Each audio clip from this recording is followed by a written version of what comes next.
هنقول بس كلمتين مهمين في الاول. الترند المره دي طالع من الشرقيه. المذيعين، الناس اللي زي العسل اللي بتورينا اشكال اقسم بالله تسد النفس، والاسم ترندات اللي مطلعين العوالم لا مؤاخذه، ومطلعين رجاله قسما بالله اقل راجل فيهم ينفع يتقال عليه نطع. مش دول الترندات، مش هي دي بلدنا. عايزين تشوفوا الترند خليكم معايا. ولا مدحت تعال، عندك كام سنه؟ الواد ده عنده 8 سنين، عنده 8 سنين وشغال من سنتين، شغال وهو عنده 6 سنين. الواد ده ابوه متوفى، بيجري على والدته وبيرجع بيجري على 2 بنات. هو ده الترند، ده اللي المفروض يتشاف. ما تجيبليش واحده لها فيديو اباحي ماليش لازمه، انا مش عايز اشوفه، مش عايز ابني يشوفه. مش هي دي بلدنا، مش هي دي مصر. المذيعين، انا عايز اسالكم سؤال واحد بس. روح يا مدحت بالله عليك، والله الله يسترها معاكم. هو لما انتوا دايما بتسلطوا الضوء على البني ادم اللي بيطلع اللي ما طلعش ده، مين يسلط عليه الضوء؟ هو انتوا لما بتسلطوا الضوء على الترند اللي لسه ما بقاش ترند، مين يسلط عليه الضوء؟ انتوا بتسلطوا الضوء على اللي بيعمل حاجه وحشه، اللي بيعمل حاجه حلوه، مين يسلط عليه الضوء؟ مش هي دي الترندات، مش هي دي بلدنا. الله يسترها معاكم.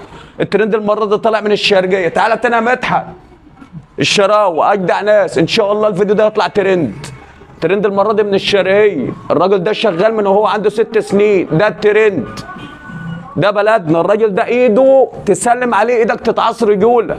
هو ده الترند، مش واحد طالع يتستر على واحده عامله فيديو وبيطلع قدام الناس والكاميرات عادي ويتكلم. يا اخي اتكسف بالله عليك، ما بتتكسفش؟ ابوك وامك مش بيقولوا لك حاجه؟ الله يسترها معاكم. المذيعين الجدعان، اخواتنا الكبار، اعلام بلدنا، لما تيجوا تطلعوا ترند زي الناس طلعوا ترند يتشاف.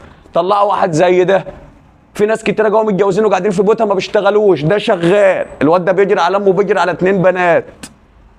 طلع لي ده ترند، انا عايز ابني يشوف عشان يبقى حاجه حلوه.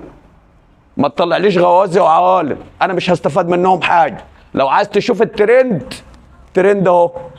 روح يا مدحت بالله عليكم، عايزين نشوف حاجه نظيفه. انا عايز اشوف ابني ماسك التليفون بيتفرج فيه في الفيديوهات، ما اكونش خايف، ما اكونش قلقان عليه، عارف ان الترند حاجه نظيفه. عايز زي ده طلع ترند.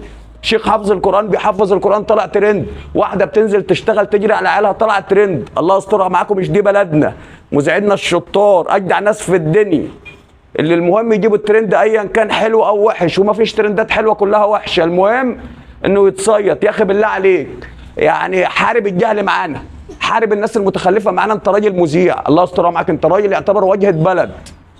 الترند عيل زي ده، الترند واحده شغاله سايبه عليها وبتنزل تجري على اكل عيشها. هي دي الترندات. الله يسترها معاك. لما تحب تجيب لي ترند ما تجيبليش في واحده لها فيديو اباحي ومطلع لي واحد طالع يتستر عليها وعامل لله. هي دي الترندات. السلام عليكم ورحمه الله وبركاته.